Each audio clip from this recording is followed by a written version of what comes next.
हरे Krishna friends. Friends, क्या आप जानते हैं कि भगवान जगन्नाथ जी का, बलदेव जी का और सुभद्रा जी का ये सब रूप कैसे बना, कैसे तैयार हुआ, इस रूप में भगवान कैसे प्रकट हुए। एक दिन द्वारका में भगवान कृष्ण जी की 16,108 पटरानियां, रानियां सब रहती थी, और वही माता रोहिणी भी रहती थी जो बलराम जी की माँ है और वासुदेव जी की पत्नी है।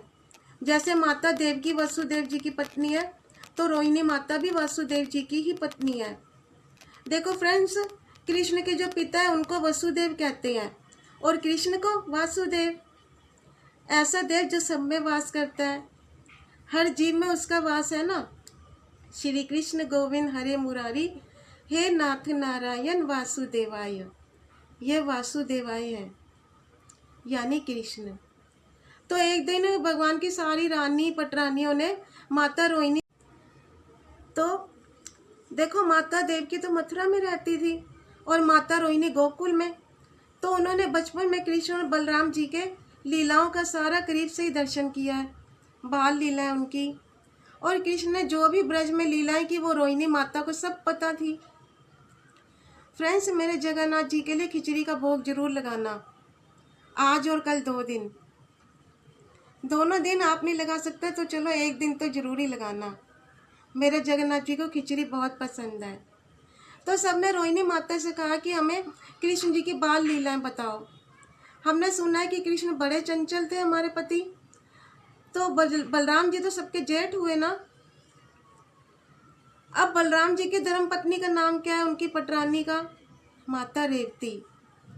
तो द्वारका में सब रानी पटरानियां बैठ गई।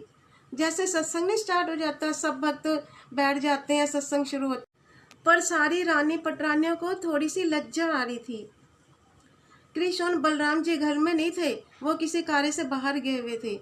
पर सारी रानी पटरानी ने कहा, मैया कहीं ऐसे ना हो कि हमारे पतिदेव और हमारे जेठ आ जाएं, क्योंकि सब बलराम जी से घूंघट करती थी, जेठ हुए ना वो उनके। तो हमें ना उनके सामने ये सब सुनने में थोड़ी लज्जा आएगी, कैसे करें। तो रोहिणी माता ने सुभद्रा मैया से कहा कि सुभद्रा, जो कि कृष्ण और बलराम जी की बहन है, जाओ सुभद्रा, तुम द्वार पे खड़ी हो जाओ। जैसे ही कृष्ण बलराम तुम्हें दूर से दिखे ना तो हमें सूचित कर देना। तो सुभद्रा मैया खड़ी हो गई जाकर द्वार पर, और यहाँ माता रोहिणी ने सबको कृष्ण लीला बताना आरंभ कर दिया। सब ध्यान मस्त हो गए, सुनते सुनते भाव विभोर हो गए ना। यहाँ तक कि बाहर खड़े खड़े माता सुभद्रा भी भाव विभोर हो गई। इतनी देर में दूर से कृष्ण बलराम आ गए। उन्होंने कहा कि ये सुभद्रा हमारी बहन को क्या हो गया। तो उन्होंने कान लगाकर अंदर की तरफ देखा, सुना क्या चल रहा है। देखा तो सब ध्यान मगन है। कृष्ण ने बलराम जी से कहा, दाऊ भैया ये क्या है। दाऊ भैया ने कहा, देखो हमारी लीलाएं चल रही हैं, माता रोहिणी सब बता रही हैं। हम बचपन में ऐसी लीलाएं करते थे, मटकी फोड़ते थे, ऐसा करते थे, वैसा करते थे, माखन चुराने जाते थे, इसको सताते थे, तो ये सब बता रही हैं वो। तो श्री कृष्ण जी और बलराम जी भी सुभद्रा मैया जी के साथ जाके खड़े हो गए। बीच में सुभद्रा मैया, एक तरफ कृष्ण और एक तरफ बलराम जी। तो ये भी अपनी लीलाओं को सुन के इतने आनंद विभोर हो गए कि तीनों का शरीर ही पिघलने लगा। तीनों भाई बहन का पिघलते पिघलते पिघलते पिघलते आकार ऐसा हो गया कि हाथ पिघल गए, सिर्फ आर्म्स रह गए, और नीचे से भी शरीर सारा पिघलने लगा। आधा शरीर नाभि तक पिघल गया। और इतने सुंदर दर्शन, इतने सुंदर स्वरूप उनका तैयार बन गया। इतने में नारद जी आ गए। नारद जी ने कहा, ये क्या हो रहा है, ऐसा अद्भुत रूप। तब भगवान की आंखें खुली।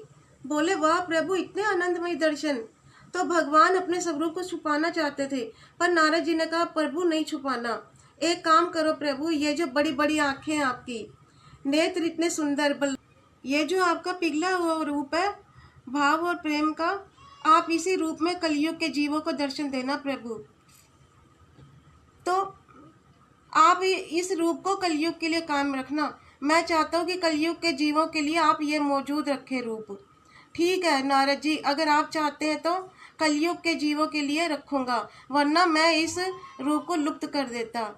और भगवान ने वरदान दिया कि नारद जी, कलयुग में जो जीव मेरे इस स्वरूप के दर्शन करेगा वो समस्त समस्त समस्त समस्त पापों से मुक्त हो जाएगा, कोई पाप शेष नहीं रह जाएगा। और यह रूप को तो भगवान ने तैयार कर लिया फ्रेंड्स। लेकिन ये रूप अब जगन्नाथपुरी में कैसे विराजमान हो? ये तो द्वारका में हुआ ना। भगवान ने इस रूप को द्वारका में प्रकट किया, पर विग्रह रूप में, मुहूर्त तो विग्रह रूप में भगवान जगन्नाथपुरी में कैसे विराजमान हो, ये मेरी नेक्स्ट वीडियो में आप देखना जरूर। जगन्नाथ जी।